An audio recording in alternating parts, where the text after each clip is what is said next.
সকলোকে মোৰ ব্লগটোলৈ স্বাগতম জনাইছোঁ। আচলতে বহুত দিন জেচিবিখন চলাই চোৱা নাই, কি কণ্ডিশ্যনত আছে। আজি বহুত দিনৰ পাছত চলাবলৈ মন গ'ল, মই অকণমান অপাৰেটিং নিজে কৰি চাইছোঁ।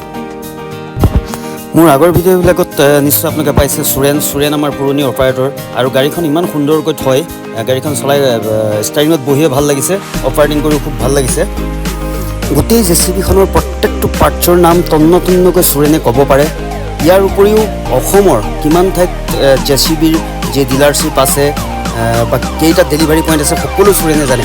মুঠতে জেচিবিৰ ওপৰত যথেষ্ট অভিজ্ঞতা আছে সুৰেনৰ, খুব ভাল লাগে তাক, মই বৰ মৰমো কৰোঁ তাক।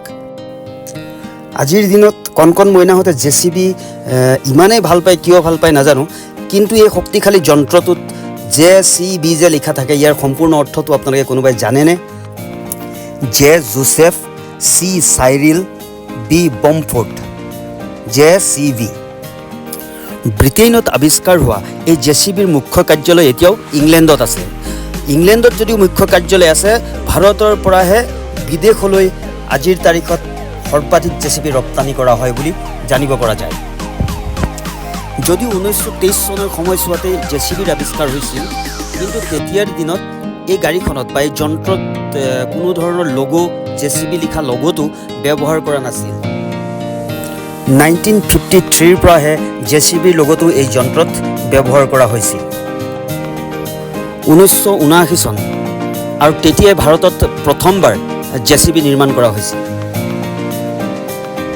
ভাৰতৰ ফৰিদাবাদ, জয়পুৰ আৰু পুনেত এই জেচিবি নিৰ্মাণ কৰা কাৰখানা আছে।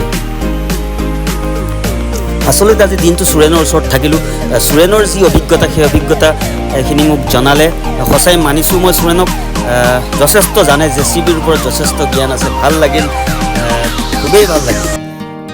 প্ৰত্যেকজন জেচিবি অপাৰেটৰ বা চালকসকলে গাড়ীখনৰ বিষয়ে, নিজে চলোৱা গাড়ীখনৰ বিষয়ে জনাটো খুবেই প্ৰয়োজন। জেচিবি চলাই এতিয়া ভাগৰ লাগিল, গতিকে আজিৰ ভিডিঅ'টো ইমানতে সামৰোঁ। আকৌ লগ পাম আন এটা ভিডিঅ'ৰ সৈতে।